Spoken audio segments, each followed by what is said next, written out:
No fim de um verão romano, quando o calor ainda fica preso entre as colunas e as pedras devolvem à noite o que sugaram do sol, nasce um menino que já nasce com peso de estátua. 31 de agosto do ano 161.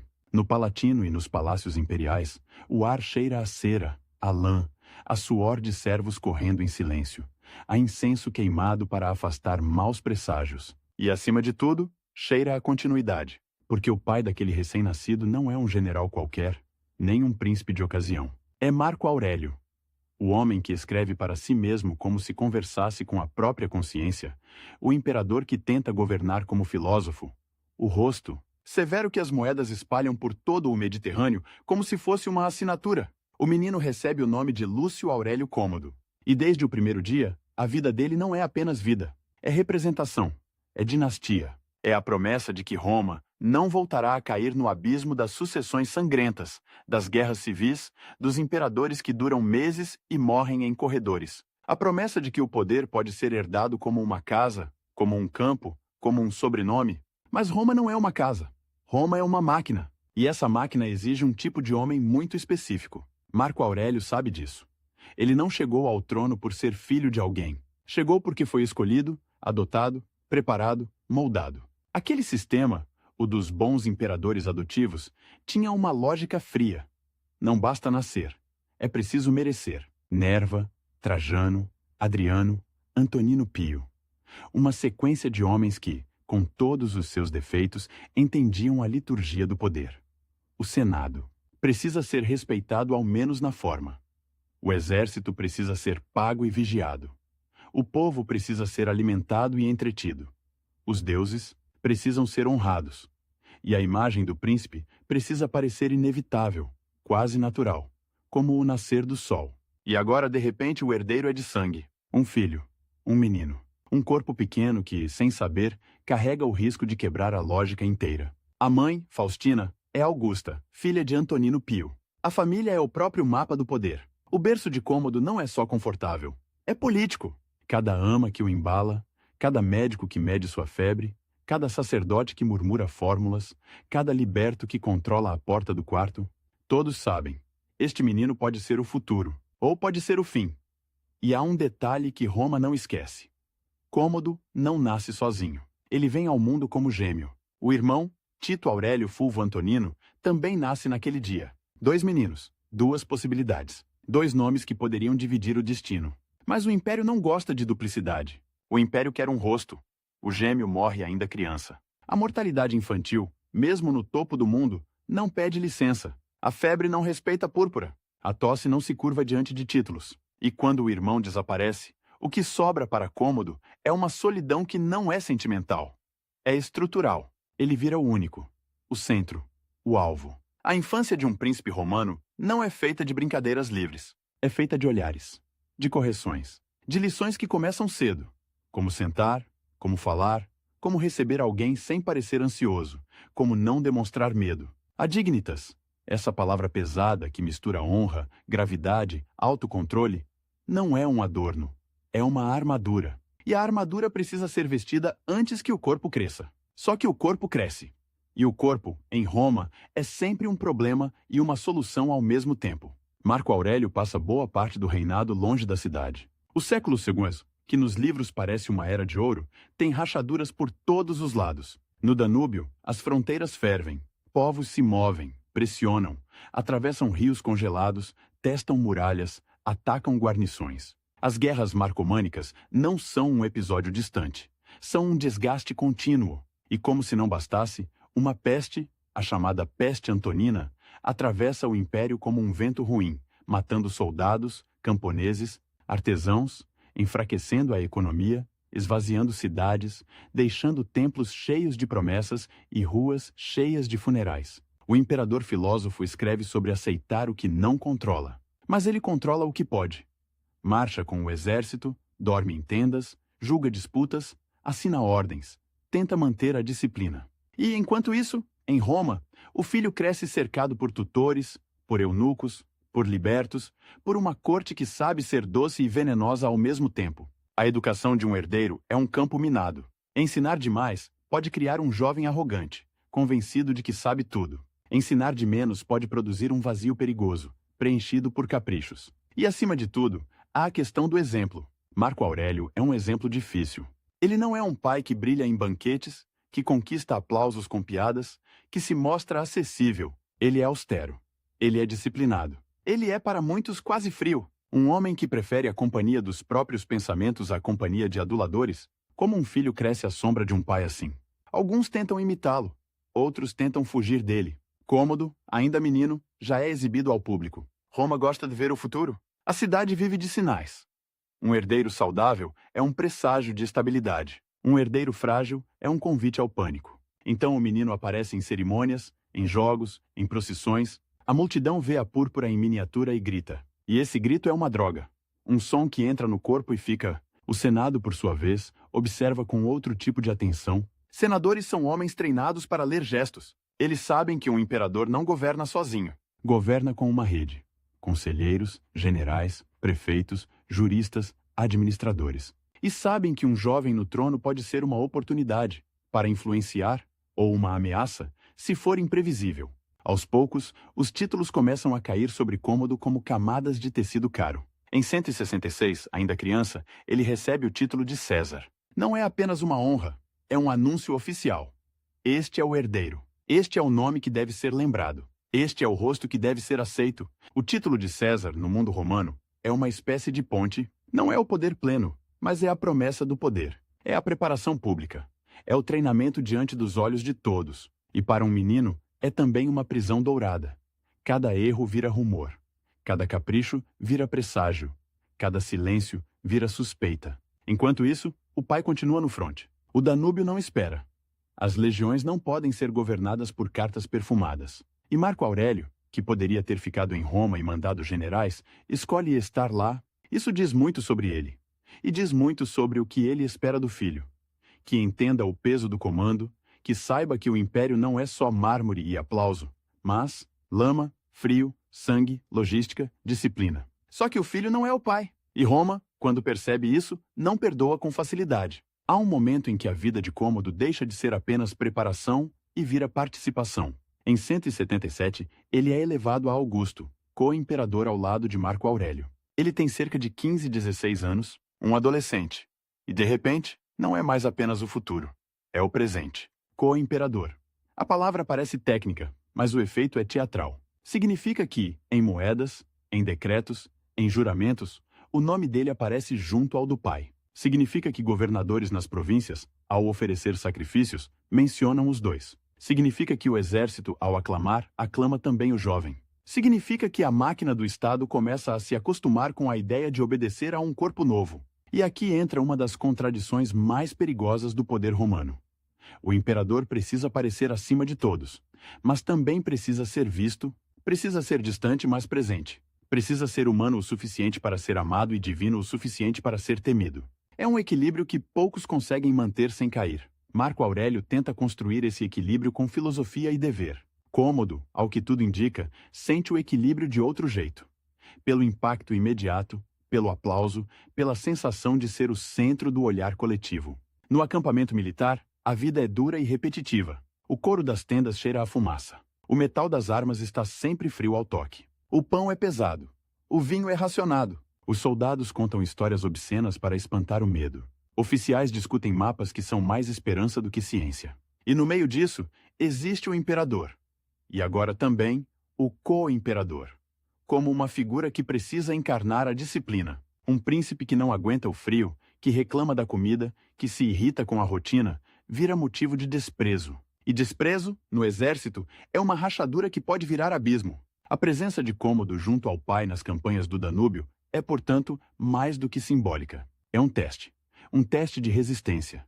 Um teste de temperamento. Um teste de capacidade de suportar o tédio e o desconforto sem transformar isso em crueldade ou em fuga. E o que se ouve, nas fontes antigas, é um retrato que oscila. Há quem diga que ele era preguiçoso, que evitava o esforço, que preferia prazeres. Há quem sugira que, desde cedo, gostava de ser adorado. E há também o fato simples e incontornável. Ele cresceu em um ambiente onde tudo era possível, onde um desejo podia virar ordem, onde um capricho podia virar política, onde a palavra não era rara e perigosa. A corte imperial, É um lugar onde as pessoas aprendem a sobreviver por reflexo. Um liberto que controla acesso ao príncipe pode enriquecer, um tutor que ganha confiança pode derrubar rivais. Um guarda que se aproxima demais pode virar ameaça. Um médico pode ser salvador ou carrasco. E para um jovem, distinguir lealdade de interesse é quase impossível, porque o interesse se veste de lealdade com perfeição. Marco Aurélio, por sua formação, tenta cercar o filho de homens sérios. Juristas, administradores, figuras capazes, mas o próprio sistema cria um paradoxo. Quanto mais sério é o homem, menos ele sabe agradar. E agradar, para um jovem acostumado a aplausos, pode parecer mais importante do que governar. Roma, nesse período, é uma cidade que vive de pão e espetáculo, mas também de memória. Ela lembra de Nero cantando, lembra de Calígula brincando com o poder como se fosse brinquedo, lembra de Domiciano desconfiando de todos, e, ao mesmo tempo, lembra de Trajano distribuindo generosidade, de Adriano viajando e construindo, de Antonino Pio governando com calma. O passado é um espelho quebrado. Cada pedaço reflete um tipo de imperador possível. Cômodo cresce olhando para esses pedaços e escolhendo, instintivamente, os que brilham mais. E o que brilha mais, para a multidão, não é a moderação, é o excesso. O jovem co-imperador aprende cedo a linguagem dos símbolos. A púrpura não é apenas cor, é aviso. A coroa de louros não é apenas ornamento, é vitória. A estátua não é apenas homenagem, é presença permanente. E, sobretudo, o corpo do imperador, o corpo vivo, é um símbolo ambulante. Um corpo que deve ser protegido, exibido, venerado. Um corpo que, se cair, arrasta o mundo junto. Marco Aurélio, com sua disciplina, tenta reduzir o corpo a instrumento do dever. Dorme pouco, trabalha muito, aceita a dor como parte da vida. Cômodo, ao contrário, parece sentir o corpo como palco, como algo que deve ser admirado, como algo que deve provar força, beleza, invencibilidade. Essa diferença, no início, pode parecer apenas temperamento. Um pai sério, um filho vaidoso, nada em comum. Mas em Roma, temperamento vira política, porque o imperador não tem vida privada de verdade. O que ele gosta, o que ele teme, o que ele deseja, tudo isso se transforma em decisões, em nomeações, em punições, em festas, em guerras ou em paz. E há outro elemento, a expectativa. O filho do imperador filósofo é, por definição, uma promessa de continuidade moral. As pessoas querem acreditar que a virtude pode ser herdada, que a disciplina pode passar pelo sangue, que o império finalmente encontrou uma fórmula estável. Um homem bom gera outro homem bom. Só que a história raramente respeita fórmulas. Cômodo cresce ouvindo o nome do pai como elogio e como cobrança. Marco Aurélio é o homem que suporta a guerra e a peste, que mantém a máquina funcionando apesar de tudo. O filho, ao lado dele, é comparado o tempo todo. E comparação constante pode produzir duas coisas: humildade ou ressentimento. Em um jovem cercado por aduladores, a humildade é difícil. O ressentimento, fácil. O ambiente do acampamento militar, com sua rudeza, também tem sua própria forma de teatro. A aclamação das tropas, o som das armas batendo, os estandartes tremulando, os juramentos, um jovem pode se apaixonar por isso. Pode sentir que ali está a verdadeira Roma. Não no Senado, com suas frases longas e suas intrigas de toga, mas na linha de batalha, onde o poder parece simples, direto, físico, e o físico seduz. O físico dá respostas rápidas, um golpe, uma vitória, um aplauso. A política, ao contrário, é lenta. É negociação, é paciência, é aceitar que nem sempre se pode fazer o que se quer. Para um adolescente que já é augusto, a paciência é quase uma humilhação. Há relatos de que, ainda jovem, Cômodo se inclinava a prazeres e a companhias que o pai desaprovava. Roma, nesses anos, é cheia de tentações. Banhos públicos onde se conversa e se conspira. Banquetes onde o vinho solta línguas. Teatros onde atores satirizam poderosos com máscaras. Arenas onde o sangue vira entretenimento. Um príncipe pode atravessar tudo isso como observador, ou pode atravessar como participante, e a diferença é decisiva. Marco Aurélio tenta manter o filho dentro da moldura da dignitas, mas a moldura para Cômodo parece apertada, e quanto mais apertada, mais ele sente vontade de quebrá-la. Mesmo assim, por um tempo, a imagem pública ainda é controlada. O jovem aparece ao lado do pai, participa de cerimônias, recebe honras. A propaganda imperial trabalha para apresentar a dupla como harmonia. O velho sábio e o jovem herdeiro. A experiência e a continuidade. Moedas circulam com seus perfis. Estátuas são erguidas. O império aprende a pronunciar o nome dele com naturalidade. E, no entanto, por trás dessa naturalidade, existe uma ansiedade, porque Roma sabe que a morte de um imperador não é um evento privado, é um terremoto. E Marco Aurélio, apesar de toda a filosofia, é um homem envelhecido pela guerra, pela doença, pelo peso do cargo. Ele não é eterno, ninguém é. O que acontece quando o pai some? O que sobra do filho quando não há mais sombra? A corte, nesse período, já começa a se reorganizar em torno do jovem. Isso é inevitável. Pessoas que antes dependiam do favor do pai começam a buscar o favor do filho. É uma migração silenciosa. Um olhar aqui, um presente ali, uma palavra de apoio, uma promessa. E o jovem, percebendo esse movimento, aprende uma lição perigosa. Ele pode ser o centro sem esforço. Basta existir. O Senado, por sua vez, mantém a máscara de respeito, mas senadores são especialistas em máscaras. Eles aplaudem o herdeiro porque precisam, e porque, em Roma, a sobrevivência política é uma arte de antecipação. Quem aposta no cavalo certo cedo demais pode cair se o cavalo quebra a perna. Quem aposta tarde demais pode ser esmagado pela vitória do outro. Então eles observam, esperam, medem. E o povo? O povo quer espetáculo, quer pão, quer jogos, quer ver o imperador, quer sentir que o mundo ainda tem um dono. Um jovem imperador pode ser excitante, pode ser uma novidade, pode ser uma festa, e isso também é perigoso, porque a festa cobra seu preço. Aos poucos, a figura de Cômodo vai ganhando contornos próprios. Não apenas filho de Marco Aurélio, mas um jovem que gosta de ser visto, que gosta de ser celebrado. Um jovem que entende, talvez instintivamente, que Roma é uma cidade que se governa também com imagens, com gestos, com encenações. E aqui, ainda antes do reinado solo, já se percebe uma tensão. O pai governa com a ideia de dever. O filho se aproxima da ideia de performance. O pai escreve para si mesmo, em silêncio. O filho parece preferir o barulho. O barulho é sedutor porque abafa dúvidas. Um aplauso não deixa espaço para reflexão. Um grito de multidão é uma confirmação imediata. E um jovem criado para ser imperador pode confundir confirmação com legitimidade. Mas legitimidade, em Roma, é uma coisa frágil. Ela não vem só do sangue. Vem do exército, que pode aclamar e pode matar. Vem do Senado, que pode obedecer e pode conspirar. Vem do povo, que pode amar e pode odiar. Vem dos deuses, que podem ser invocados para justificar qualquer coisa. E vem também de uma qualidade invisível: autocontrole. A capacidade de não se deixar levar pelo próprio poder. Marco Aurélio, com toda a sua disciplina, tenta transmitir isso. Mas transmitir autocontrole não é como transmitir um título. Não é como entregar uma coroa. É uma educação do espírito. E o espírito não obedece a decretos. O jovem Cômodo, ao se tornar co-imperador, já tem ao redor dele uma pequena constelação de pessoas que dependem do seu humor. Servos que correm para satisfazer desejos antes mesmo de serem expressos. Guardas que observam quem se aproxima. Secretários que filtram pedidos. Tutores que tentam manter alguma linha de formação. E no meio disso, o próprio Marco Aurélio, que precisa dividir o palco do poder com o filho sem perder o controle da narrativa. Dividir o poder é sempre perigoso, mesmo quando é pai e filho, porque o poder não gosta de ser dividido.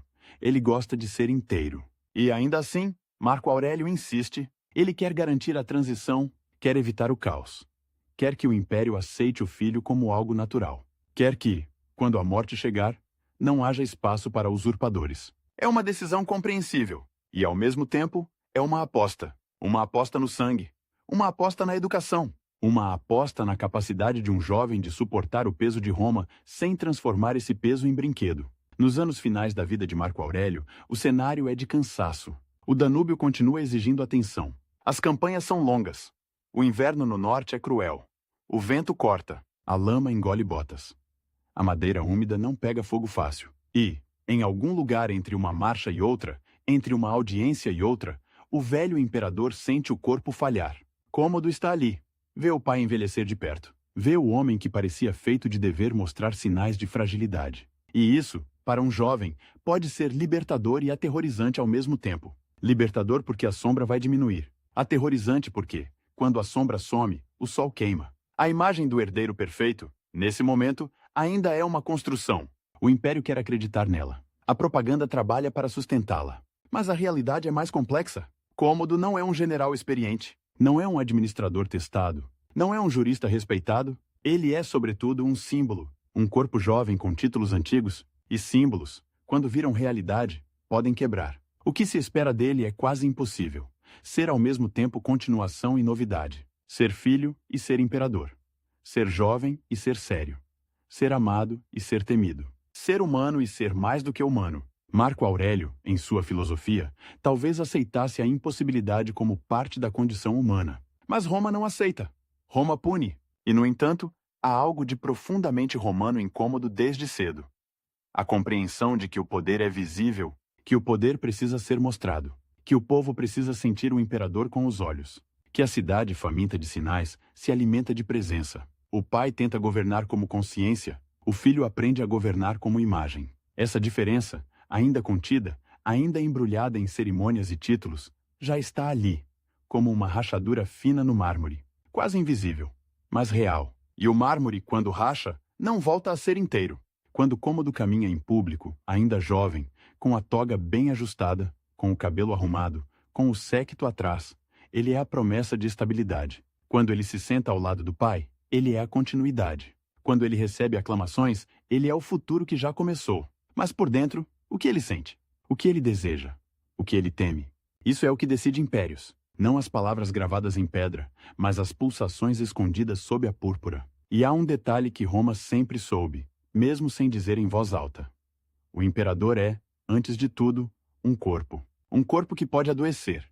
Um corpo que pode ser ferido. Um corpo que pode ser envenenado. Um corpo que pode ser sufocado. Um corpo que, por mais que se cubra de ouro e de símbolos, continua sendo carne. Cômodo cresce aprendendo a venerar esse corpo, o próprio, como instrumento de poder. Marco Aurélio, ao contrário, aprende a desconfiar do corpo como fonte de vaidade e de erro. 2 modos de existir.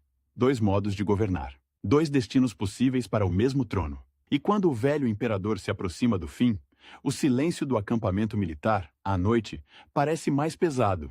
O fogo baixo, o som distante de soldados, o ranger de couro, o murmúrio de ordens. E, em algum lugar, um jovem Augusto, herdeiro de tudo, respira o ar frio do norte e sente, talvez pela primeira vez, que a vida dele não será uma preparação eterna, que a máscara vai colar no rosto, que o papel vai virar pessoa. Roma, lá longe, continua brilhando em mármore e fumaça. Mas o centro do mundo, naquele momento, está numa fronteira gelada, onde um pai cansado e um filho impaciente dividem o mesmo título, um título que parece sólido como pedra. E é frágil como pele. No norte, o ar tem gosto de ferro. Não é metáfora bonita. É o cheiro das armas guardadas, das ferragens das carroças, das pontas de lança que nunca secam completamente, porque o frio conserva a umidade e a umidade conserva a ferrugem. O Danúbio, quando não está coberto por placas de gelo, corre escuro, pesado, como se carregasse dentro dele não só água, mas a ansiedade de toda uma fronteira. E ali, longe do mármore de Roma, Marco Aurélio envelhece de verdade. Não o envelhecimento de estátua, que só ganha nobreza com o tempo. O envelhecimento de um homem que dorme pouco, come o que dá, respira, fumaça de lenha verde, ouve relatórios de deserções e de aldeias queimadas, e sente o corpo cobrar cada decisão. Cômodo está perto. Não como um menino agora, mas como um jovem que já tem o título de Augusto. E, com ele, a obrigação de parecer pronto. Só que prontidão, em Roma, não é uma questão de idade. É uma questão de nervos. De saber ficar imóvel quando tudo dentro quer se mexer. De saber dizer não quando o mundo inteiro diz sim. E o acampamento militar é um lugar cruel para aprender isso. Porque ali a autoridade não se sustenta com frases bem construídas. Sustenta-se com rotina, com disciplina, com a capacidade de suportar o mesmo dia repetido 100 vezes sem transformar o tédio em raiva. O velho imperador ainda tenta manter a guerra como um dever, quase como uma penitência. As campanhas marcomânicas não são uma aventura heróica, são uma administração de catástrofes. Tribos pressionam, recuam, voltam. A fronteira é uma ferida que não cicatriza. E no meio dessa ferida, o imperador precisa ser médico e bisturi ao mesmo tempo. Punir, negociar, reassentar, recrutar, pagar. A máquina do império exige números. Quantos homens, quantos cavalos, quantos sacos de trigo. E exige símbolos. Quantos estandartes. Quantas aclamações, quantos sacrifícios aos deuses para que a tropa acredite que o céu ainda está do lado de Roma. Marco Aurélio, que escreve sobre a brevidade da vida, agora sente essa brevidade no próprio peito. Há uma tosse que não vai embora. Há febres que voltam. Há uma fadiga que não é só física. É a fadiga de quem carrega o mundo e percebe que o mundo não fica mais leve com o tempo. E quando o imperador adoece num acampamento, a doença não é apenas um problema médico. É um evento político. Um rumor que corre mais rápido do que mensageiros. Um sussurro que atravessa tendas, chega aos centuriões, chega aos tribunos, chega aos ouvidos de homens que já começam a imaginar o depois. O depois tem nome: Cômodo, e é aí que a transição, que parecia tão bem planejada, começa a mostrar a parte feia. Porque um herdeiro, quando o pai ainda respira, pode ser apresentado como continuidade. Quando o pai começa a falhar, o herdeiro vira uma alternativa. E alternativas em Roma são perigosas. Elas atraem gente, elas atraem ambição, elas atraem aqueles que querem ser os primeiros a se aproximar do sol novo, mesmo que o sol antigo ainda esteja no céu. Cômodo, nesse cenário, não precisa fazer muito para ser cortejado. Basta existir. Basta estar ali, com a púrpura, com o título, com o rosto jovem que promete descanso depois de anos de lama e frio. E descanso é uma palavra poderosa para um exército cansado. Soldado não sonha com filosofia. Sonha com fim de campanha, com pagamento em dia, com voltar vivo. A guerra no Danúbio já dura tempo demais. A peste já levou gente demais. O império parece grande, mas o homem que segura o leme está gasto. Quando Marco Aurélio morre, em 180, não é uma cena de tragédia teatral com trovões e coro. É o fim de um corpo. Um corpo que, por décadas, foi o centro de uma rede de ordens, favores, punições e promessas. O imperador filósofo, que tentou governar como se a virtude pudesse ser política, deixa o mundo num lugar onde a virtude não paga, soldo e não enche celeiros. A morte acontece no fronte, longe de Roma. Isso importa. Porque o poder, em Roma, adora estar perto do povo, perto do Senado, perto dos templos, mas a morte do imperador, quando ocorre numa fronteira, entrega o primeiro momento do novo reinado às legiões. E as legiões são um público diferente. Elas não pedem discursos elegantes, pedem decisões rápidas. E o jovem imperador, agora sozinho, precisa decidir o que fazer com uma guerra que o pai tratava como missão. A escolha de Cômodo é imediata, e para muitos, chocante. Ele encerra a campanha, negocia, faz um acordo, volta para Roma. Há quem depois chame isso de covardia. Há quem chame de prudência. O fato é que, para um príncipe que cresceu ouvindo o barulho da multidão e sentindo o peso da comparação com o pai, a guerra no Danúbio é um lugar onde ele nunca será amado do jeito que quer. No fronte, o amor é áspero. É respeito quando existe. Em Roma, o amor pode ser grito, pode ser festa, pode ser espetáculo. E Cômodo entende, talvez melhor do que qualquer filósofo, que a capital é o palco onde a legitimidade se renova todos os dias. Mas a paz no Danúbio não é apenas uma decisão militar. É uma decisão econômica, social, simbólica. Ela diz ao exército: acabou por agora. Diz ao Senado: não vou continuar o projeto do meu pai. Diz ao povo: o imperador está voltando. E diz aos inimigos de Roma: o homem novo prefere outra forma de poder. O retorno a Roma tem cheiro de fumaça e de pão. A cidade é um organismo que nunca dorme completamente. Mesmo à noite, há passos, há rodas, há água correndo em aquedutos, há guardas trocando turno, há prostitutas chamando clientes, há cães revirando lixo. De dia, o barulho é uma parede. Vendedores, martelos, pregões, discussões, risadas, insultos e, acima de tudo, a expectativa. Porque o filho de Marco Aurélio chega como uma promessa e como uma ameaça ao mesmo tempo. Promessa de que a guerra vai ficar longe. Ameaça de que a disciplina do pai pode ser substituída por algo imprevisível. O Senado, com suas togas e suas frases longas, recebe o novo príncipe com a liturgia de sempre. A liturgia é uma forma de sobrevivência. Agradecem, elogiam, decretam honras ao pai morto, confirmam títulos ao filho vivo, mas por trás das palavras há cálculo. Senadores lembram que o sistema dos bons imperadores funcionou porque o poder parecia escolhido, não herdado. Agora é herdado. E herança, em Roma, sempre traz a sombra de reis. E Roma odeia a palavra rei, mesmo quando vive sob um... Cômodo, por sua vez, chega com uma vantagem que poucos imperadores tiveram. Ele não precisa conquistar o trono. Ele já está nele. Não houve guerra civil. Não houve usurpador. Não houve leilão de púrpura. A transição é limpa na superfície. E isso, paradoxalmente, cria um problema. Quando tudo parece garantido, O imperador pode se permitir caprichos, pode se permitir preferências, pode se permitir governar não como quem segura uma corda prestes a arrebentar, mas como quem acredita que a corda é eterna. E Roma, quando percebe capricho no topo, começa a farejar perigo. O governo imperial é uma profissão que exige uma coisa rara: saber delegar sem desaparecer. O imperador não pode fazer tudo, mas também não pode parecer que não faz nada. Ele precisa escolher homens para administrar finanças, justiça, abastecimento, segurança.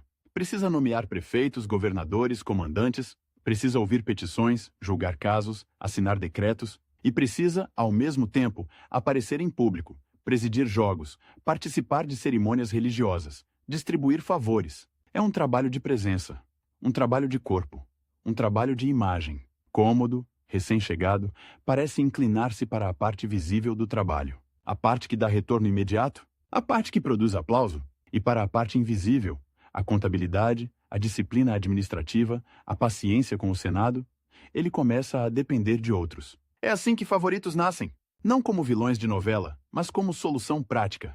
Um jovem imperador precisa de gente que faça o que ele não quer fazer. Precisa de gente que filtre pedidos, que organize audiências, que negocie com senadores, que controle a guarda pretoriana, que mantenha a cidade abastecida. E quem controla essas alavancas controla o império por dentro. No início do reinado, uma figura se destaca: Tigídio Perênio, prefeito do pretório. O cargo é uma faca. O prefeito do pretório comanda a guarda que protege o imperador.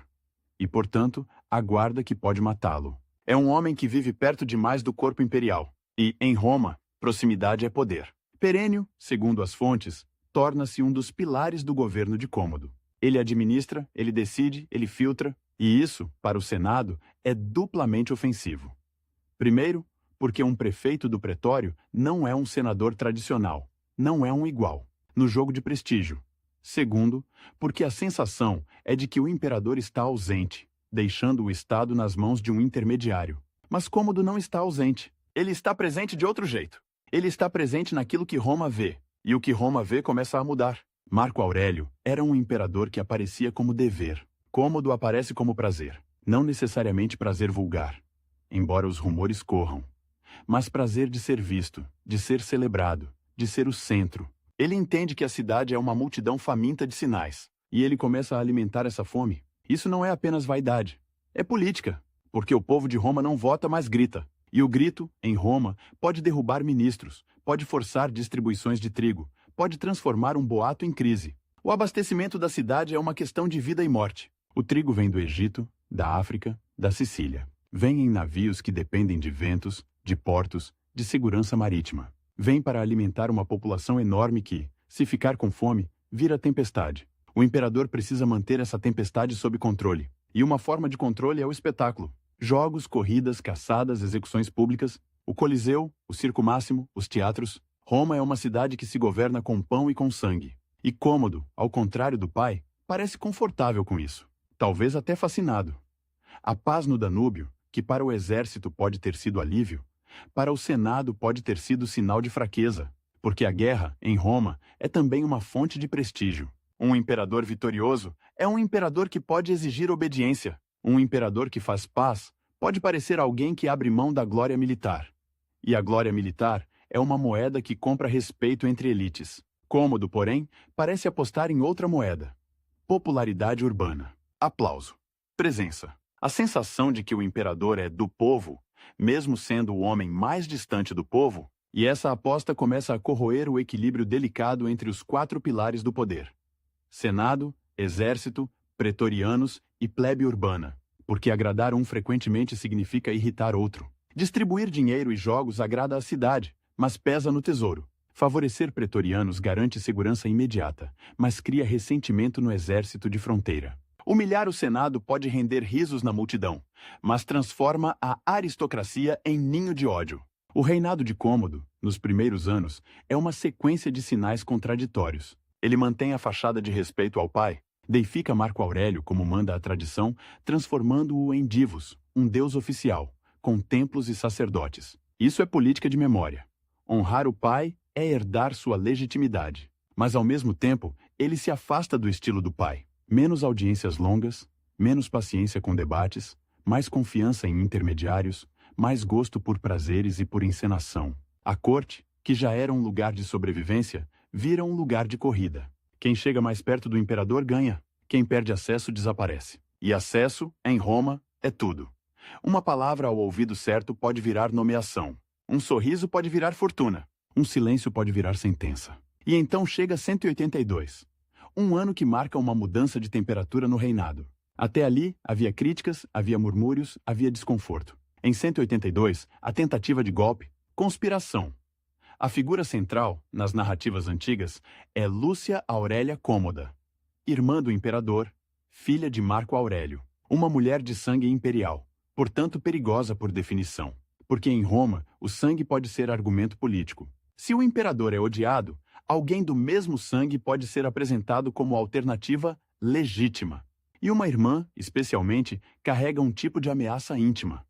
Ela conhece o palácio, conhece os hábitos, conhece as fraquezas. A conspiração, como tantas em Roma, parece ter sido mal executada. Um homem, frequentemente identificado como Quintiano, ligado por casamento à família, teria tentado atacar o imperador, mas falhou. E falhar, em conspiração, é pior do que não tentar, porque a tentativa revela o medo do regime e dá ao imperador uma justificativa perfeita para endurecer. A partir desse momento, o reinado muda de tom. O jovem que queria ser amado descobre que pode ser morto. E essa descoberta é um veneno lento. Ela entra na cabeça e não sai. O palácio, que já era cheio de olhos, vira um labirinto de suspeitas. Quem sorri pode estar escondendo uma lâmina. Quem elogia pode estar comprando tempo. Quem se cala pode estar conspirando. A repressão vem. E repressão, em Roma, não é apenas prender culpados. É punir exemplos. É confiscar propriedades. É exilar. É executar. É mandar recados. A irmã do imperador é exilada, e depois morta. E com ela caem outros. O sangue imperial, que deveria ser garantia de segurança, vira prova de que ninguém está acima do medo. Esse episódio tem um efeito profundo. Ele empurra Cômodo para mais perto dos pretorianos e mais longe do Senado. Porque o Senado, aos olhos de um imperador assustado, é um lugar onde palavras viram punhais. E os pretorianos, ao menos em teoria, são homens pagos para proteger o corpo do príncipe. O corpo. Sempre o corpo como centro do Estado. O corpo como alvo. O corpo como símbolo. Depois de 182, a política de Cômodo começa a se apoiar mais em punições e em favores distribuídos de forma caprichosa. O medo vira ferramenta. E o medo, quando vira ferramenta, precisa ser usado com cuidado. Usado demais, quebra a confiança. Usado de menos não funciona. É um equilíbrio tão difícil quanto o da Dignitas. E Cômodo não parece ter o temperamento para equilíbrios longos. Perênio, o prefeito do pretório, ganha ainda mais importância nesse ambiente. Ele controla a guarda, controla o acesso, controla a segurança. Mas poder concentrado atrai acusações. E, em Roma, acusações são armas. Perênio, segundo relatos, acaba caindo alguns anos depois, acusado de ambição. Talvez de planejar colocar os próprios filhos no comando. De legiões, talvez de conspirar. O detalhe exato se perde em versões, mas o padrão é claro. O favorito sobe rápido e cai de forma violenta. E cada queda deixa um rastro de sangue e de ressentimento. O que importa nesse momento do reinado é perceber como a decisão inicial, abandonar a guerra e voltar a Roma, não foi apenas uma escolha de política externa. Foi uma escolha de estilo de poder. Cômodo escolhe a cidade, escolhe o palco, escolhe a proximidade com a multidão e, ao fazer isso, ele se afasta do lugar onde imperadores tradicionalmente construíam autoridade dura. O comando militar contínuo, a vitória, a disciplina de fronteira. Isso não significa que ele abandone o exército. Ele precisa do exército. Ele paga, ele distribui donativos, ele mantém a máquina. Mas a relação muda. Em vez de ser o imperador general que compartilha lama e frio, ele se torna o imperador que governa de longe, por intermediários, enquanto cultiva a imagem em Roma. E imagem, em Roma, é uma moeda que pode inflacionar. Quanto mais você precisa dela, mais você gasta. Quanto mais você gasta, mais o público exige. Jogos maiores, distribuições maiores, aparições mais frequentes. E quando o imperador começa a depender do aplauso, ele se torna refém do humor da cidade. O Senado percebe isso e se ressente, porque o Senado, apesar de enfraquecido, ainda é o guardião da tradição. Ele se vê como a memória viva da República, mesmo que a República já seja um fantasma. E ver um imperador jovem, filho do homem mais respeitado de sua geração, preferir a lógica do espetáculo à lógica da gravidade? É como assistir a uma rachadura se abrir no centro do mundo. Cômodo, por outro lado, parece sentir que a gravidade do Senado é uma encenação velha, uma encenação que não dá aplauso, e ele tem uma intuição perigosa. O povo, quando ama, protege. O povo, quando grita seu nome, cria uma muralha de som. E som, para um homem que teme punhais, pode parecer segurança. Mas o som não impede veneno, não impede lâmina, não impede corda. O Palácio Imperial, nesse período, é um lugar de corredores longos, de portas guardadas, de salas onde o ar cheira a óleo de lâmpada e a perfume caro. É um lugar onde libertos e escravos sabem mais do que senadores, porque são eles que veem quem entra e quem sai. É um lugar onde uma carta pode ser interceptada, onde um recado pode ser distorcido, onde um olhar pode ser interpretado como ameaça.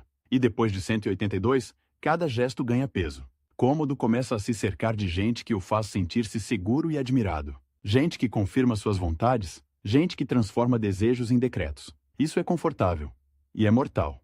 Porque quanto mais o imperador se isola em uma bolha de aprovação, menos ele percebe o que está acontecendo fora dela. E fora dela, o império continua sendo uma máquina. Fronteiras, impostos, navios, tribunais, estradas, revoltas locais, corrupção, fome. A máquina não para porque o imperador quer aplauso. A paz no Danúbio, que parecia resolver um problema, apenas desloca a tensão. Em vez de tensão militar contínua, Roma ganha tensão política interna. Em vez de inimigos claros do outro lado do rio, surgem inimigos invisíveis dentro do palácio. E inimigo invisível é o pior tipo, porque obriga o imperador a desconfiar de tudo. Até do banho, até da comida, até do médico. Ainda assim, nos primeiros anos após a morte de Marco Aurélio, Cômodo consegue manter uma aparência de normalidade. A administração funciona porque o império é grande e tem inércia. Governadores continuam governando. Tributos continuam chegando. Leis continuam sendo aplicadas. A vida cotidiana segue. E essa continuidade dá ao imperador a ilusão de que governar é fácil, que basta estar no centro e deixar a máquina rodar. Mas a máquina romana não roda sozinha por muito tempo. Ela precisa de ajustes constantes. E cada ajuste é uma escolha política que cria inimigos. O jovem imperador, que poderia ter usado o capital moral do pai para consolidar alianças, começa a gastar esse capital em outra direção. Em segurança imediata, em favores, em encenação. E a encenação, aos poucos, deixa de ser apenas uma ferramenta e vira uma identidade. Não ainda o Hércules, não ainda o gladiador público que escandaliza, mas já o homem que prefere ser visto como figura extraordinária. Acima das regras comuns, acima das expectativas de sobriedade, o contraste com Marco Aurélio, nesse ponto, se torna quase cruel. O pai, que suportou anos de guerra e peste, morre no frio, longe da cidade que governou. O filho, que herda um império ainda funcional, escolhe o calor de Roma, os banhos, os jogos, a proximidade com a multidão. Um escolhe o dever como forma de existir, o outro escolhe a presença como forma de poder. E depois da conspiração de 182, a presença ganha uma sombra, porque o imperador que quer ser amado agora também quer ser temido. E amor e medo, quando misturados, produzem um tipo de governo instável. Ora generoso, ora cruel. Ora acessível, ora paranoico. Ora sorridente em público, ora vingativo em privado. Roma observa. O povo que gosta de espetáculo pode gostar de um imperador que aparece e distribui. Mas o povo também sente quando o ar fica pesado, quando execuções aumentam, quando rumores de confisco circulam, quando nomes importantes desaparecem. A cidade vive de boatos como vive de pão. E boato em Roma é uma forma de verdade social. Se todo mundo acredita, vira realidade. O Senado, por sua vez, aprende a falar com mais cuidado, a elogiar com mais exagero, porque exagero pode ser escudo, a evitar qualquer sinal de independência. E isso cria um ambiente onde o imperador ouve apenas o que quer ouvir. Um ambiente onde a crítica desaparece. Não porque não exista, mas porque é perigosa demais para ser dita. E nesse silêncio forçado, os intermediários ganham ainda mais poder. Prefeitos libertos favoritos. Homens que controlam portas, listas, audiências. Homens que podem proteger o imperador do mundo. E, ao mesmo tempo, proteger o mundo do imperador, filtrando o que chega até ele. O governo vira uma série de camadas. E quanto mais camadas, mais difícil saber onde termina a vontade do príncipe e onde começa a vontade de quem fala por ele. Cômodo, que queria ser o centro do olhar, começa a ser também o centro de uma teia. Uma teia que ele não controla completamente, porque ninguém controla completamente uma corte romana, nem mesmo o imperador. Especialmente não um imperador jovem, marcado por uma tentativa de assassinato, seduzido pelo aplauso e dependente de homens que prometem segurança. A paz que ele trouxe do Danúbio não é paz interna. É apenas a troca de um tipo de guerra por outro. No lugar de lanças e escudos, sussurros e listas. No lugar de rios congelados, corredores aquecidos. No lugar de inimigos que atacam de frente, inimigos que esperam o momento em que o imperador está sozinho. E o corpo, sempre o corpo, começa a ser tratado como fortaleza. Guardas mais atentos. Rotinas mais controladas. Provas de comida. Acesso restrito. O imperador, que em público precisa parecer invencível, em privado começa a viver como alguém que sabe que a invencibilidade é uma máscara. Essa é a virada real do poder de Cômodo. Ele deixa de ser apenas o herdeiro que escolheu Roma, em vez da fronteira. Ele se torna o príncipe que governa com a consciência de que pode ser eliminado. E essa consciência não produz sabedoria. Produz rigidez. Produz capricho armado. Produz a necessidade de transformar cada dia em demonstração de força. Porque, se a força não é demonstrada, alguém pode testar. Roma, que sempre foi uma cidade de teatro, agora tem um imperador que começa a entender o governo como teatro de sobrevivência. E quando o governo vira teatro, cada personagem ao redor aprende a atuar também. A sorrir no momento certo. A aplaudir no momento certo. A esconder a mão quando a mão treme. O reinado ainda não desmoronou. Ainda há tempo. Ainda há aparência de ordem. Mas a atmosfera mudou. O ar do palácio, que já era pesado de incenso e de perfume, agora tem outra camada. A camada do medo. Um medo que não grita. Um medo que sussurra. Um medo que, em Roma, costuma terminar do mesmo jeito. Não com batalha aberta, mas com um corpo caído em silêncio, longe da multidão que aplaude. Roma aprende cedo a diferença entre um homem e um papel. O papel é eterno, o homem não. O papel de imperador exige gravidade, distância, aquela dignitas que faz até o silêncio parecer uma ordem. O homem, por baixo da púrpura, sua, engorda, emagrece, tem insônia, tem desejos. E Cômodo, quanto mais sente o peso do papel, mais parece querer rasgá-lo. Não para fugir do poder, mas para vestir outro figurino, mais brilhante, mais direto, mais popular. Um figurino que não pede respeito, pede aplauso. A cidade dá aplauso com facilidade. Roma é uma garganta coletiva. Ela grita por pão, por água, por corridas, por sangue. Ela grita o nome de um auriga como se fosse um deus. E no dia seguinte, esquece. Ela grita o nome de um general vitorioso. E, se o trigo faltar, cospe no chão. O imperador que decide governar pela cidade precisa aceitar essa regra. A multidão é calor, mas é calor instável. Hoje aquece, amanhã queima.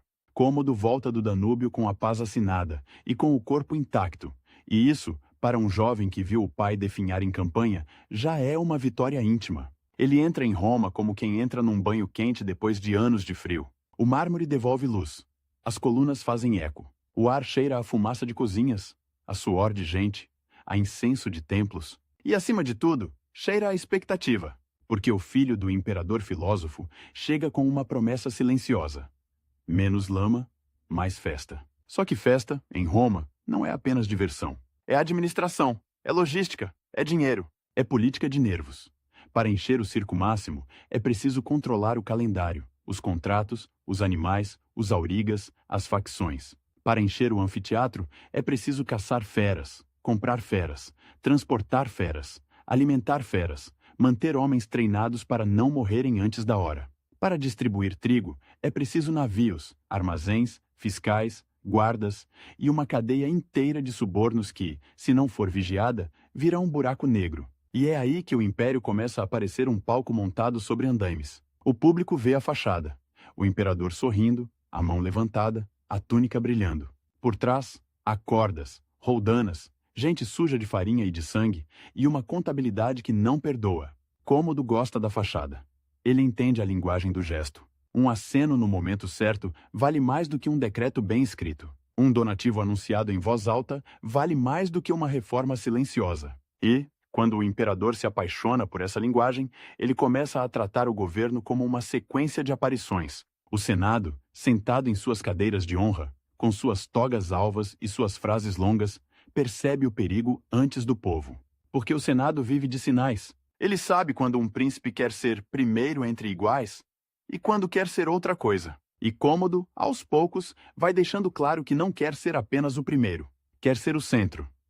O centro, em Roma, é sempre o corpo do imperador. O corpo que preside sacrifícios, o corpo que recebe aclamações, o corpo que distribui moedas, o corpo que, se cair, derruba uma cadeia inteira de lealdades. Marco Aurélio, mesmo doente, manteve esse corpo como instrumento de dever. Cômodo começa a tratá-lo como instrumento de espetáculo. E espetáculo, para um romano de elite, tem uma fronteira moral. Um senador pode financiar jogos, pode patrocinar caçadas, pode até se orgulhar de ter dado ao povo um dia de sangue e festa. Mas ele não entra na arena. Ele não se mistura.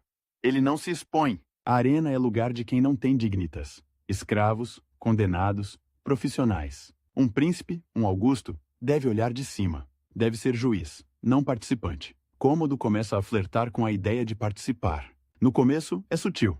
Uma presença mais frequente nos jogos, um interesse mais visível por armas, por técnicas, por homens fortes. Um gosto por ser visto não apenas como governante, mas como atleta. Roma adora atletas. Adora corpos treinados.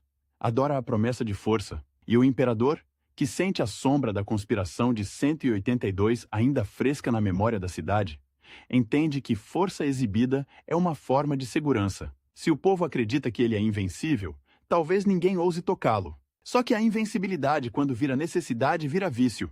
O palácio, nesse período, é uma máquina de produzir proximidade e distância ao mesmo tempo. As salas onde o imperador aparece como estátua viva, cercado de guardas, com protocolos rígidos, com nomes anunciados por oficiais. E há corredores onde libertos e escravos passam rápido, carregando bandejas, mensagens, roupas, e onde a vida real do poder acontece. Quem entrou, quem saiu, quem foi chamado à noite, quem recebeu um presente, quem foi ignorado. Os favoritos prosperam nesse ar, porque o favorito é o homem que traduz o desejo do príncipe em ordem. E, quando o príncipe prefere o gesto ao papel, o favorito vira o verdadeiro administrador do papel. Perênio já caiu. O padrão se repete. Um homem sobe, concentra, irrita, cai.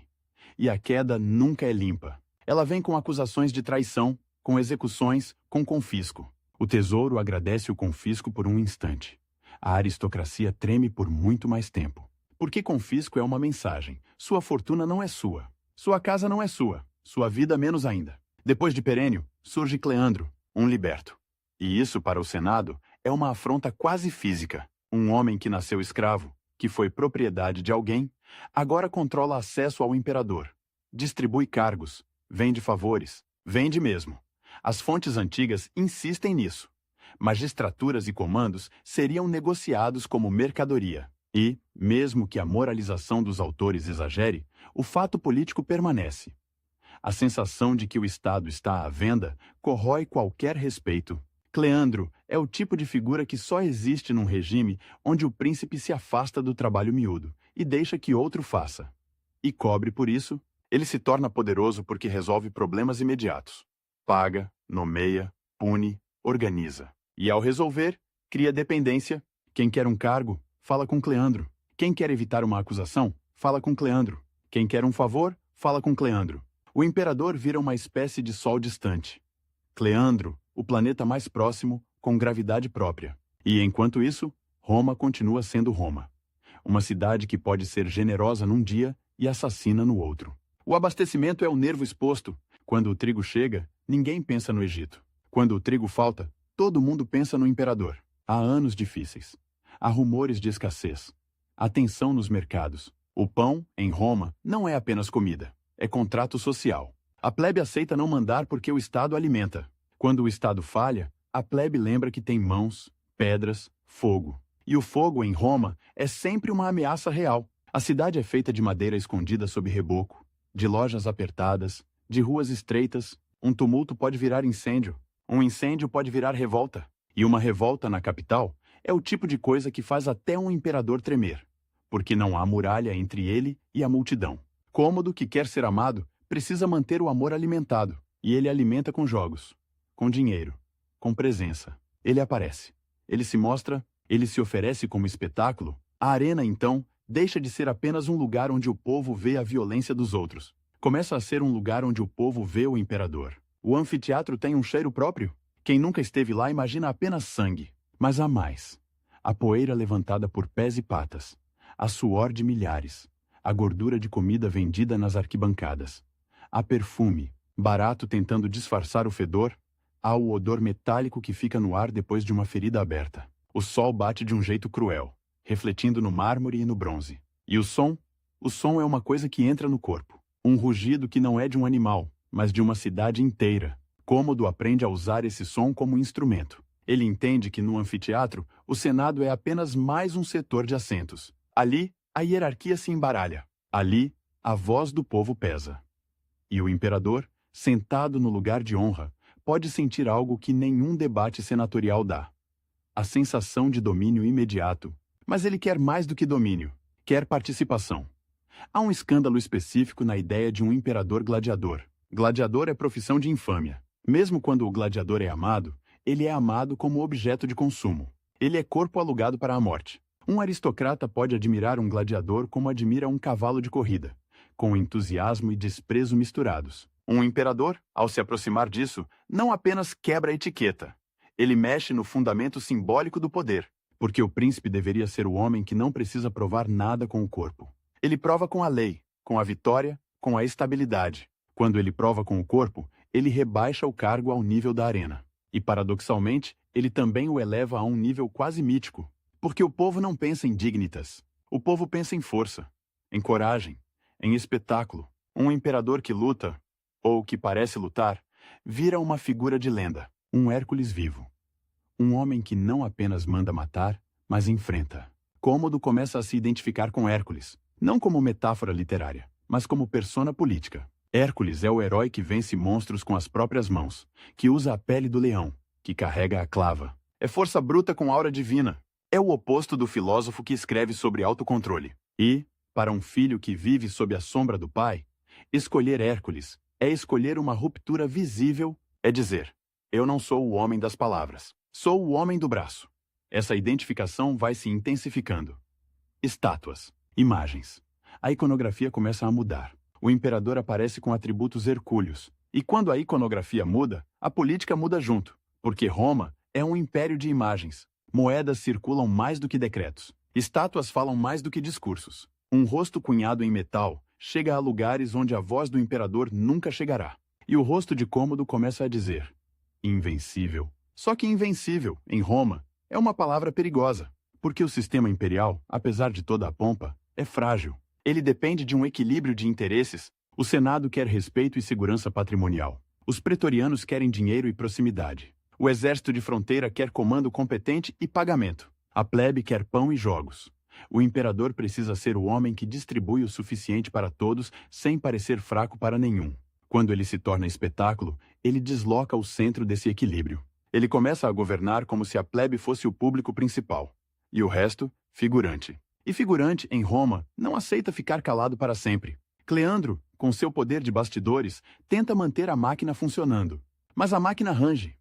A venda de cargos cria governadores incompetentes ou vorazes. A corrupção aumenta a pressão sobre províncias. A pressão sobre províncias volta em forma de atraso de impostos, de queixas, de instabilidade. E na capital, qualquer instabilidade se traduz em uma coisa simples: falta. Falta de trigo, falta de azeite, falta de confiança. Há um momento em que a cidade explode contra Cleandro. As fontes descrevem tumultos, gritos no circo, a multidão exigindo a cabeça do homem que simboliza a corrupção e a escassez. É uma cena tipicamente romana. O povo usa o espetáculo para fazer política. No circo máximo, entre uma corrida e outra, a massa grita não apenas por cavalos, mas por ministros. E o imperador, que apostou no aplauso como base, descobre o outro lado do aplauso. Ele pode virar exigência. Cômodo cede. Cleandro cai. E cai do jeito romano. Com morte, com confisco, com a tentativa de apagar o nome. O imperador salva a própria imagem sacrificando o intermediário. Funciona por um tempo. A multidão se acalma. O Senado respira. Mas a lição que fica no palácio é terrível. O povo pode derrubar um homem poderoso em um dia. E, se pode derrubar um favorito, pode um dia querer derrubar o próprio príncipe. O medo volta. E o medo incômodo não produz recuo. Produz mais encenação de força.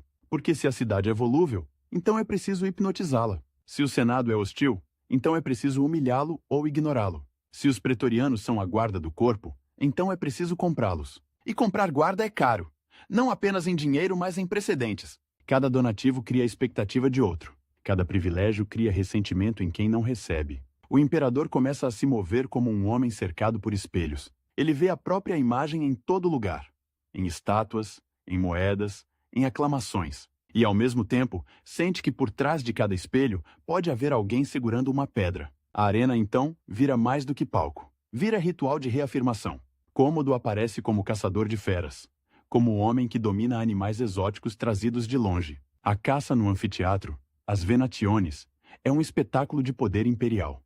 Leões da África, leopardos, ursos, avestruzes, animais que só chegam a Roma porque Roma domina rotas, portos, caçadores, comerciantes. Quando o imperador mata um animal, ele simbolicamente mata o mundo inteiro e mostra que o mundo cabe dentro da cidade. Mas há um detalhe. Matar um animal com segurança exige controle absoluto do cenário. Exige que o animal esteja enfraquecido, que a distância seja calculada, que os assistentes estejam prontos, que o risco seja administrado. O público vê coragem, os bastidores veem coreografia. E Cômodo gosta dessa coreografia? Porque ela permite a sensação de risco sem o risco total. Permite a glória sem a possibilidade real de derrota. E para um homem que precisa parecer invencível, a derrota é impensável. Um imperador pode perder uma batalha longe de Roma e ainda sobreviver politicamente, se souber narrar. Mas perder na arena, diante do povo, é perder o mito. É morrer em vida. Então tudo precisa ser arranjado para que ele vença. E, quando o poder começa a depender de vitórias arranjadas, ele se torna refém de quem arranja. Treinadores, organizadores de jogos, guardas, favoritos. O corpo do imperador, que deveria ser o ponto mais protegido do Estado, vira também o ponto mais exposto, porque ele se coloca no centro do espetáculo. O Senado assiste a isso com uma mistura de horror e impotência. Para um aristocrata romano, a vergonha pública é pior do que a morte. E ver o príncipe, o homem que deveria encarnar a honra do Estado, se comportar como um profissional da arena, é como ver a própria Roma se rebaixar. Só que o Senado não tem força para impedir. Ele pode murmurar, pode registrar desagrado em silêncio, pode conspirar, mas em público ele aplaude, porque não aplaudir é perigoso. E o aplauso forçado tem um som diferente. Não é o rugido espontâneo da plebe, é um bater de mãos calculado, com olhos atentos, com medo de ser notado como frio. O imperador, porém, talvez prefira não distinguir, talvez ele queira acreditar que todo aplauso é amor. A identificação com Hércules se torna mais agressiva. Não basta ser forte, é preciso ser divino. E Roma tem uma relação antiga com a divinização de governantes. Imperadores mortos viram deuses oficiais. Imperadores vivos, em geral, evitam declarar-se deuses em Roma. Isso cheira à monarquia oriental, a excesso. Mas o culto à pessoa do príncipe sempre existe, de forma mais ou menos explícita. Cômodo empurra essa fronteira. Ele se apresenta como novo Hércules, como restaurador, como figura destinada. E ao fazer isso, ele cria um problema prático. Se o imperador é um semideus, como alguém ao redor pode dizer não? Como um ministro pode impor limites? Como um general pode discordar? A divindade, quando usada politicamente, é uma arma contra a crítica, mas também é uma armadilha, porque se você se declara acima do humano, qualquer falha vira blasfêmia contra você mesmo. E falhas existem, sempre. A administração do império, nesse período, sofre com a instabilidade de nomes. Prefeitos caem, conselheiros desaparecem. Homens sobem e descem como se o Estado fosse uma arena também, onde se vive por aplauso e se morre por vaia. A cada queda, há expurgos. A cada expurgo, há medo. A cada medo, há mais silêncio. E no silêncio, o imperador ouve apenas os que o confirmam. O palácio vira uma escola de sobrevivência. Um senador chamado para uma audiência escolhe cada palavra como quem escolhe cada passo numa ponte podre. Um liberto que leva uma mensagem mede o tom, porque um tom errado pode ser interpretado como insolência. Um pretoriano, armado, observa não apenas ameaças externas, mas também os próprios colegas, porque a guarda é um ninho de ambições. E no centro, Cômodo, cada vez mais convencido de que o mundo é um anfiteatro. Há plateia, há inimigos, há vencedores, há derrotados. A política externa não desaparece, mas fica em segundo plano. As fronteiras continuam exigindo atenção. Governadores continuam enviando relatórios. O exército continua sendo o verdadeiro músculo do império. Só que o imperador não está lá para ser visto pelos soldados. E soldado, quando não vê o imperador, vê seus comandantes. Vê seus próprios problemas, vê atrasos, vê corrupção, vê promessas não cumpridas. A lealdade militar é uma coisa que precisa ser renovada com presença ou com vitórias. Cômodo tenta renová-la com dinheiro e com títulos, mas dinheiro sem prestígio é sempre menos eficiente. Enquanto isso, em Roma, o prestígio é fabricado no anfiteatro. Há relatos de Cômodo lutando como gladiador. Não como um condenado, claro, como um gladiador protegido, com adversários escolhidos, com armas controladas, com regras que garantem que o imperador não seja ferido de verdade. Mesmo assim, o gesto é explosivo, porque o simples fato de vestir o equipamento, de entrar na arena, de aceitar o papel, é uma inversão do mundo. O público vibra, a plebe adora. Para ela, é como se o próprio Estado descesse ao nível do povo e dissesse: eu sou um de vocês, mas melhor. O Senado engole seco.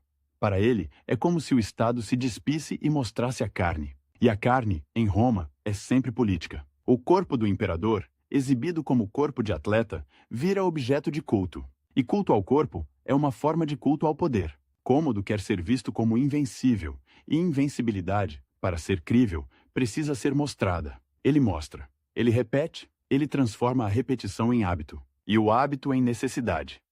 A cidade que vive de repetição, jogos regulares, calendários religiosos, rotinas de distribuição, incorpora o imperador como parte do entretenimento.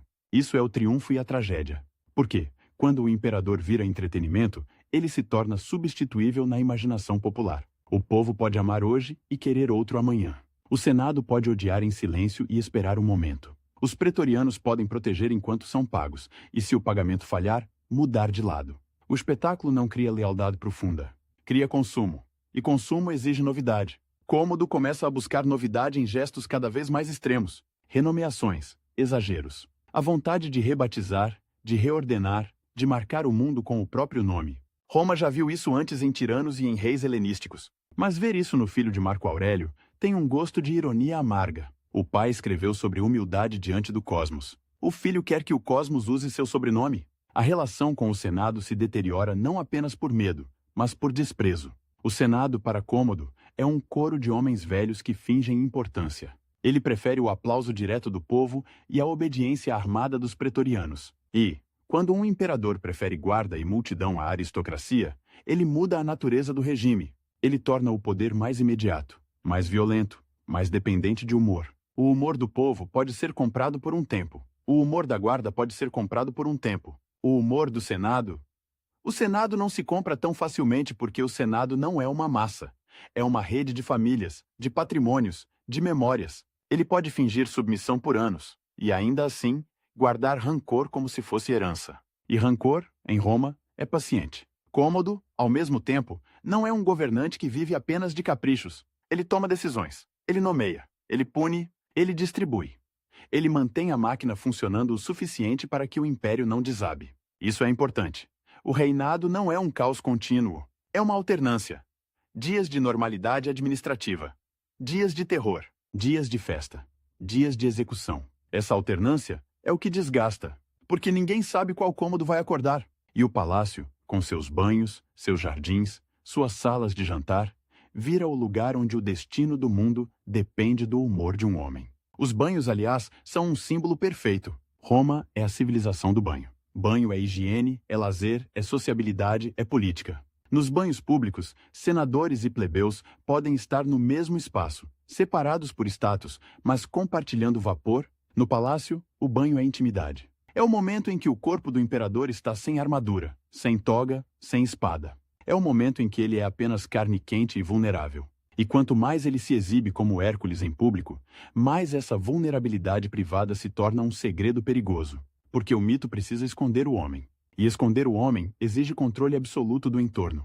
Quem entra, quem sai, quem serve a comida, quem prepara a água, quem segura a toalha. A corte, percebendo isso, entende onde está o verdadeiro ponto fraco do regime. Não no Senado, não nas legiões distantes, não nas províncias, no corpo. No corpo que se cansa, no corpo que dorme, no corpo que toma banho. Mas ainda não é o fim, ainda é o auge do palco. Roma, Nesses anos finais da década de 180 e início de 190, vê um imperador cada vez mais teatral. A cidade se acostuma a uma espécie de governo por imagem. E quando a imagem domina, a realidade começa a ser tratada como detalhe. Se há escassez, culpa-se um ministro. Se há tumulto, executa-se alguém. Se há boato, mata-se o boateiro. O importante é manter a narrativa. O imperador é forte, o imperador é amado, o imperador é invencível. Só que a narrativa tem inimigos naturais: a fome, a corrupção, a ambição e principalmente o tempo, porque o tempo em Roma é o verdadeiro juiz. Ele desgasta alianças, ele acumula ressentimentos, ele transforma pequenos insultos em ódio sólido. Cômodo, ao transformar o império em palco, cria uma corte onde todos atuam. E atores, quando percebem que o espetáculo pode acabar, começam a preparar a saída. Alguns preparam a saída com dinheiro, outros com alianças, outros com veneno, outros com corda. O anfiteatro continua rugindo, o povo continua gritando, o imperador continua aparecendo como se fosse maior do que a vida. E por trás do rugido, cresce um silêncio diferente. O silêncio de quem já não acredita, mas ainda aplaude. O silêncio de quem espera o momento em que o corpo invencível, finalmente, vai estar sozinho. No fim, o palácio não parece mais um palácio. Parece uma fortaleza por dentro de outra fortaleza, com portas que se fecham antes de você chegar. Com corredores onde o som dos passos é engolido por tapeçarias, com guardas que não olham para o rosto de ninguém. Olham para as mãos. Roma lá fora continua barulhenta, fedorenta, viva, mas aqui dentro o ar é mais pesado, como se a própria respiração tivesse etiqueta. E o homem que decidiu governar pela encenação descobre o preço da encenação. Você precisa estar sempre em cena, até quando está cansado, até quando está com medo, até quando não confia em ninguém. Cômodo, nesses últimos anos, vive cercado por sinais de adoração que já não o tranquilizam. Estátuas com a pele do leão sobre os ombros, moedas com títulos grandiosos, inscrições que repetem a mesma ideia: invencível, feliz, eterno. Como se repetir fosse o mesmo que tornar verdade. Ele se veste como Hércules e exige que o mundo confirme, e o mundo confirma. Porque o mundo quer sobreviver. Só que a confirmação, quando é obrigatória, tem um gosto de ferrugem. O Senado aplaude com as mãos e amaldiçoa com os olhos. Os pretorianos aclamam com a boca e calculam com a cabeça. Os libertos sorriem e escondem contas. E os escravos, que veem tudo e não são vistos, aprendem a reconhecer o momento em que um regime começa a cheirar a fim. Quando o medo deixa de ser ferramenta e vira atmosfera. O imperador se isola. Não de forma total. Ele ainda aparece, ainda distribui, ainda faz o teatro. Mas a distância entre o homem e os outros vira um abismo. Audiências mais curtas, acesso mais caro, uma lista de nomes permitidos, outra de nomes suspeitos, outra de nomes condenados sem sentença. A corte se transforma numa sala de espera onde ninguém sabe se está esperando um favor ou uma morte. E, ao mesmo tempo, a necessidade de ser visto não diminui, aumenta. Porque o aplauso é o remédio que ele conhece. E remédio, quando vira vício, exige doses maiores. Ele continua indo ao anfiteatro, continua caçando, continua lutando. E cada aparição é mais carregada de simbolismo, mais agressiva, mais insistente. Não basta vencer. É preciso humilhar a própria ideia de risco. As fontes antigas falam de números, de façanhas repetidas, de animais abatidos como se fossem alvos num treino. Há exagero, claro. A literatura senatorial adora pintar o tirano como grotesco. Mas o essencial não depende de contagem. O imperador está usando o corpo como argumento político. E isso muda tudo, porque o corpo é o lugar onde a política pode ser interrompida com uma lâmina. A arena, que deveria ser o espaço controlado, começa a contaminar o palácio. A lógica do espetáculo entra na administração. O que importa não é a estabilidade silenciosa, mas o impacto. Não é a confiança, mas o susto. Não é a continuidade, mas a sensação de que o imperador pode tudo. E pode tudo é uma frase que assusta até quem se beneficia dela. Os homens que cercam Cômodo nesses últimos meses não são filósofos nem generais de fronteira. São gente de proximidade, gente de chave, gente de porta, gente que sabe onde fica a taça, onde fica o quarto, onde fica o banho. O poder, quando se torna pessoal demais, passa a depender de pessoas demais. E pessoas demais, em Roma, significa traição em algum ponto da cadeia. Márcia está ali. Não como imperatriz oficial, mas como figura íntima, influente. Uma mulher que circula onde senadores não circulam, que fala quando outros se calam, que conhece o humor do príncipe antes que o humor vire decreto. Eclecto também está ali.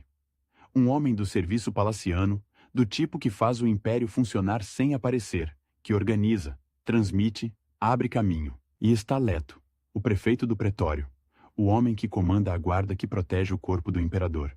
E por isso mesmo, tem a capacidade de decidir quando esse corpo deixa de ser protegido. O prefeito do pretório é uma função perigosa por definição. Ele é o escudo e a faca. Ele é o filtro e o atalho. Ele é o homem que, se quiser, pode impedir que uma mensagem chegue ao príncipe. Ou pode garantir que uma mensagem chegue rápido demais. E num reinado de purgas e quedas, ninguém nessa posição dorme tranquilo. Porque o imperador que hoje confia amanhã suspeita. E suspeita, em Roma, é sentença. Cômodo, cada vez mais tomado pela persona hercúlea, começa a brincar com a própria estrutura do tempo político. O calendário romano não é só contagem de dias. É ordem do mundo. É quando se assumem cargos, quando se fazem votos, quando se renovam juramentos. O ano novo, com a troca de cônsules, é um ritual de continuidade. O Estado se refaz sem deixar de ser o mesmo. E Cômodo quer que o Estado se refaça sendo ele. Mais ele do que nunca. Há um projeto de recomeço. Um rebatismo. Uma Roma que não é apenas Roma, mas uma Roma com o nome do imperador colado como selo. Há títulos, há renomeações, há a vontade de marcar a virada do ano como uma virada de regime dentro do regime. Não basta ser Augusto, é preciso ser fundador de novo. Não basta ser príncipe, é preciso ser mito oficial. E mito oficial tem um problema. Ele exige unanimidade. E unanimidade em política é sempre mentira. A mentira pode durar, mas cobra juros. O Senado, já humilhado por anos de teatralidade e medo, vê nesse recomeço uma ameaça direta. Porque recomeço significa limpeza. E limpeza, em Roma, costuma significar listas. Significa confisco. Significa execução por segurança. Os pretorianos, que vivem de donativos e de proximidade, também veem perigo. Um imperador que se reinventa pode decidir trocar os homens ao redor, trocar o comando, trocar o prefeito. E o prefeito sabe que, quando um imperador começa a falar como Deus, ele começa a tratar os homens como descartáveis. Márcia, Eclecto, Leto, cada um por motivos diferentes, tem razões para temer o próximo passo. E o medo, quando é compartilhado por gente que tem acesso, vira ação. O palácio, nesses dias finais de dezembro, tem um ritmo estranho. Há preparativos para festas, para cerimônias, para a troca do ano. Há listas de convidados, de presentes, de sacrifícios. Há cozinhas trabalhando, há servos correndo, há guardas dobrando turnos. E por trás da rotina, há uma tensão que não se diz em voz alta. O imperador está mais imprevisível, mais exigente, mais pronto a punir. A cada gesto, alguém se pergunta se aquele gesto é o último. Cômodo, por sua vez, parece sentir o cerco e reagir como sempre reagiu. Com mais encenação de controle, ele quer aparecer. Quer ser visto como senhor do destino. Quer que a cidade entre no novo ano com a imagem dele na cabeça, não com a memória de Marco Aurélio, não com a nostalgia de bons tempos, não com a esperança de outro príncipe. Ele quer que o futuro tenha o rosto dele, e para isso, ele precisa que o presente não o contradiga. Há um detalhe cruel na vida de um imperador. Ele vive cercado por gente que sorri, e ainda assim, precisa comer, precisa beber, precisa dormir, precisa se despir. Precisa confiar em mãos alheias para coisas íntimas. O homem que manda no mundo não consegue amarrar sozinho todas as pontas do próprio dia. E quanto mais ele se isola, mais estreito fica o círculo de mãos que o tocam. E quanto mais estreito o círculo, mais decisivo se torna qualquer gesto dentro dele. A conspiração final nasce desse círculo. Não é uma revolta de legiões no Danúbio. Não é um levante de províncias. Não é um golpe senatorial com discursos e votos. É uma decisão doméstica, quase banal na forma. Tirar um homem do caminho antes que ele tire todos do caminho. O método escolhido primeiro é o veneno. Roma conhece venenos como conhece vinhos. Há nomes, há reputações, há histórias. Venenos são a arma preferida de quem vive perto demais do alvo. E não tem exército. São silenciosos, íntimos, compatíveis com a etiqueta. Um imperador pode morrer de repente. E o mundo continua. O veneno permite que a morte pareça acidente, febre, azar. Permite que ninguém precise admitir nada. Marcia, segundo a tradição, está envolvida nisso. Ela tem acesso à mesa, ao copo, ao momento em que o imperador baixa a guarda porque está em casa, e o veneno entra como entra a confiança, sem barulho. Mas o corpo de Cômodo, Treinado, forte, acostumado a excessos e a esforços, não cede como se esperava. Ele passa mal, vomita, expulsa parte do que ingeriu. E de repente, o plano que deveria ser invisível vira urgência. Porque um imperador que desconfia de veneno não procura culpados com delicadeza. Ele caça, ele tortura, ele mata. E, se ele sobreviver à tentativa, a vingança será uma limpeza total do círculo íntimo. Marcia sabe disso. Eclecto sabe disso. Leto sabe disso. E, quando a alternativa é morrer amanhã com certeza, a hesitação dura pouco. A decisão muda de método. Do químico para o físico. Do invisível para o brutal. E aqui entra Narciso. Narciso é descrito como atleta, como homem de força, alguém ligado ao treinamento, ao mundo do corpo. O mesmo mundo que Cômodo idolatra. É quase irônico. O imperador que quis ser Hércules termina nas mãos de um homem cuja profissão é justamente a força aplicada. Narciso não é senador, não é general, não é filósofo. É músculo, é técnica, é proximidade. O cenário escolhido é o mais vulnerável possível. O banho no palácio não é como o banho público, com vozes, vapor coletivo, risadas, política em toalhas. É um espaço de intimidade controlada, com água aquecida, óleos, escravos que esfregam, que perfumam, que enxugam. É o lugar onde o imperador, por alguns minutos, não é visto como estátua. É visto como homem. E o homem, sem armas, molhado, relaxado ou exausto, é um alvo. A água, que em Roma é símbolo de civilização, aquedutos, fontes, termas, vira cúmplice de assassinato. Porque a água abafa som. A água confunde movimentos. A água torna o corpo pesado, e o vapor, se houver, torna o ar espesso, como se o mundo estivesse mais lento. Cômodo entra no banho no dia 31 de dezembro de 192, o último dia do ano. Um dia que, para ele, deveria ser véspera de renascimento político. Um dia que, para os outros, vira prazo final. Ele não entra pensando em morte, entra pensando em si. Em recuperação, em preparação. Talvez em mais uma aparição, talvez em mais um gesto hercúleo. O corpo que ele transformou em símbolo precisa ser mantido. E o banho é parte dessa manutenção. Relaxar músculos, limpar suor, preparar a pele, recuperar o fôlego. O imperador atleta cuida do corpo como um instrumento de governo. E é justamente aí que o instrumento falha. Narciso entra. Não como inimigo declarado, mas como presença permitida. A proximidade não levanta alarme porque a proximidade é rotina. E quando a mão vem ao pescoço, não há tempo para discurso, para acusação, para apelo ao Senado, para aclamação do povo. Não há arena, não há plateia, não há música. Há apenas o som curto de luta num espaço fechado. O choque de corpos, a tentativa instintiva de respirar. Estrangulamento é uma morte que exige contato, exige decisão. Exige manter a pressão enquanto o outro se debate. É uma morte que não permite distância moral. Quem estrangula sente a vida do outro indo embora. Sente a resistência diminuindo. Sente o momento em que o corpo, tão celebrado, tão exibido, tão transformado em mito, vira apenas peso. E o mito não ajuda. Hércules não aparece. A clava não está ali. A pele do leão não protege o pescoço. A invencibilidade, que funcionava tão bem sob o sol do anfiteatro, não funciona no vapor de um banheiro. Cômodo morre assim. Não em batalha. Não em tribunal. Não diante do povo. Morre como morrem muitos homens poderosos em Roma.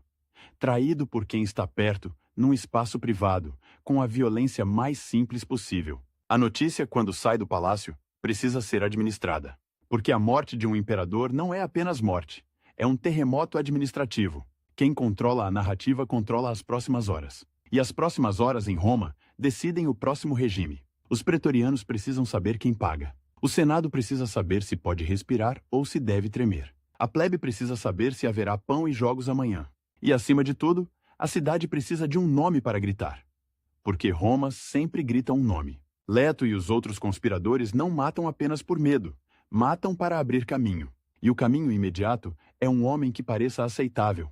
Um nome que não provoque guerra instantânea entre facções. Surge Pertinax, um senador experiente, com carreira militar, alguém que pode ser apresentado como retorno à seriedade depois do carnaval hercúleo. O Senado, que passou anos engolindo humilhação, tenta recuperar o papel. A palavra liberdade volta a circular em bocas que não a usavam havia tempo. Mas liberdade em Roma é sempre palavra perigosa, porque a guarda armada continua ali. E a guarda armada tem suas próprias ideias sobre liberdade. a liberdade de escolher quem manda, desde que pague. O corpo de Cômodo, que foi centro de culto, vira problema prático. O que fazer com ele? Honras? Condenação? Apagar o nome? Em Roma, a memória é campo de batalha. Um imperador morto pode ser divinizado ou pode ser amaldiçoado oficialmente, com o nome raspado de inscrições, com estátuas derrubadas, com o passado reescrito em pedra, e Cômodo, que quis ser eterno em bronze e mármore, descobre que bronze e mármore também obedecem a quem vem depois. A cidade reage com ambiguidade. Há quem comemore em silêncio, sobretudo entre os que temiam as listas, os confiscos, as humilhações. Há quem lamente, porque o imperador, apesar de tudo, dava espetáculo, dava dinheiro, dava a sensação de que Roma era o centro do mundo em dias de jogos. E há quem simplesmente espere o próximo donativo, o próximo anúncio, o próximo nome. A plebe não é um bloco moral. É uma multidão com estômagos e memórias curtas. O Senado não é um bloco virtuoso. É uma elite com interesses e rancores. Os pretorianos não são guardiões abstratos. São homens armados com salário e ambição. E o império, que parecia tão sólido quando o imperador entrava na arena, revela sua verdade. Ele é uma rede de dependências sustentada por um corpo. Quando o corpo cai, a rede balança. O mais cruel é que Cômodo, ao apostar tudo no corpo, ao transformar o próprio físico em símbolo de governo, ao fazer da arena uma extensão do trono, acabou ensinando a todos onde o trono era mais frágil. Não era no Senado com suas frases longas, não era nas fronteiras com suas legiões distantes, era no lugar onde o imperador tirava a roupa. E assim, termina o reinado do filho de Marco Aurélio. Não com um rugido de multidão, mas com um silêncio abafado por água quente. O espetáculo do império, por um instante, apaga as luzes. E quando as luzes voltam, já é outro ano, outro homem, outra promessa. A mesma Roma, faminta de ordem e de sangue, pronta para aplaudir. E pronta para matar.